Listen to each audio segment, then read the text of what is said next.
Hello, how are you? Hope you're well. Welcome to my this YouTube channel. In this tutorial, I am going to show you how to calculate percentage in Microsoft Excel. You can see a small dataset in my screen. Have three scenario.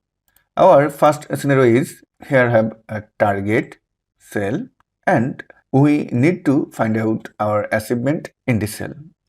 How to calculate it?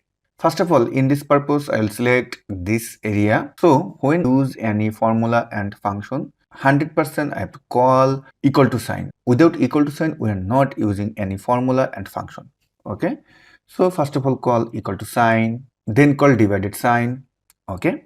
Then target and press enter button. You can see here percentage, but first stage here not come this percentage, this scenario.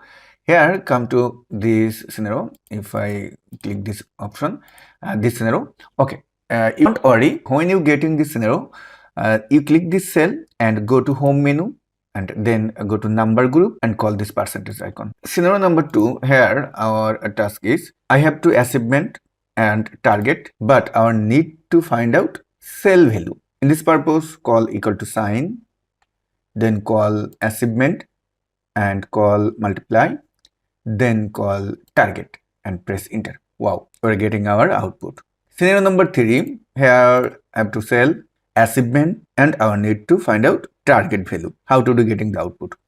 In this purpose, select the cell and call equal to sign, call this cell value, divide it and call this percentage value. Press the enter. So dear viewers, I think everyone is clear how to calculate percentage in Microsoft Excel, this 3 scenario purpose. When you see this task in your Microsoft Excel purpose, I think you take action and getting a good solution now. If you like this video, please subscribe to our YouTube channel. Thanks for watching.